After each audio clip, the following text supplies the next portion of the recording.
విఘ్నేశ్వర షణ్ముఖ పార్వతీ సమేత పరమేశ్వరాయ నమః. Ramadevi astro and వాస్తు ఛానల్ని వీక్షిస్తున్న ప్రేక్షకులకు స్వాగతం. 2024 జూన్ నెలలో గ్రహ సంచారం ఇలా ఉంది.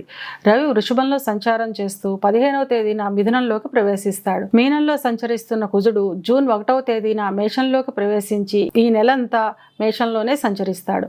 బుధుడు వృషభంలో సంచరిస్తూ 14వ తేదీన మిథునంలోకి ప్రవేశించి 15 రోజులు మిథునంలో సంచరించి 29వ తేదీన కర్కాటకంలోకి ప్రవేశిస్తాడు.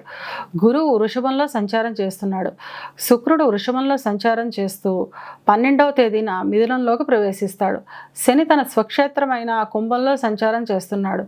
రాహు మీనంలోను, కేతువు కన్యలోను సంచరిస్తున్నారు. ఈ గ్రహస్థితిని ఆధారంగా చేసుకొని మీనరాశి వారికి జూన్ మాస ఫలితాలు ఎలా ఉన్నాయి, చిన్న చిన్న పరిహారాలు ఏం చేయాలో చూద్దాం. పూర్వభాద్ర 4వ పాదము, ఉత్తరాభాద్ర 1, 2, 3, 4 పాదాలు, రేవతి 1, 2, 3, 4 పాదాలు కలిపి మీనరాశిలో ఉంటాయి. మీనరాశికి అధిపతి గురువు.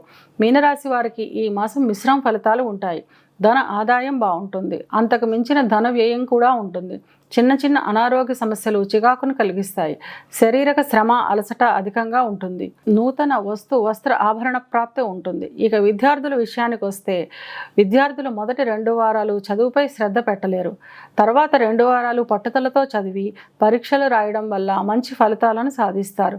క్యాంపస్ సెలక్షన్స్కి వెళ్ళే విద్యార్థులకు చివరి వారంలో మంచి ఉద్యోగం లభిస్తుంది. ఉద్యోగ ప్రయత్నం చేసేవారికి చివరి 2 వారాలు అనుకూలంగా ఉంటుంది. ఉద్యోగం చేస్తున్న వారికి ఈ మాసం చాలా అనుకూలంగా ఉంటుంది. కార్యాలయంలో మీ మాటకు విలువ, గౌరవం లభిస్తుంది.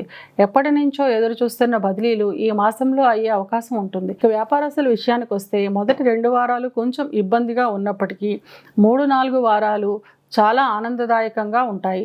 2వ వారం తర్వాత వ్యాపారాభివృద్ధి కార్యక్రమాలు చేపడతారు. తద్వారా అధిక ధన వ్యయం చేస్తారు.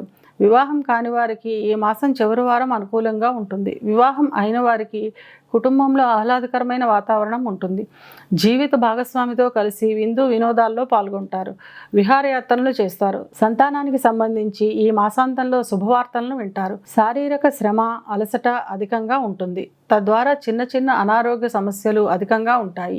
ఇవి కేవలం గోచార ఫలితాలు మాత్రమే. గోచార ఫలితాలు పూర్తిగా జన్మజాతక చక్రంపై ఆధారపడి పనిచేస్తాయి.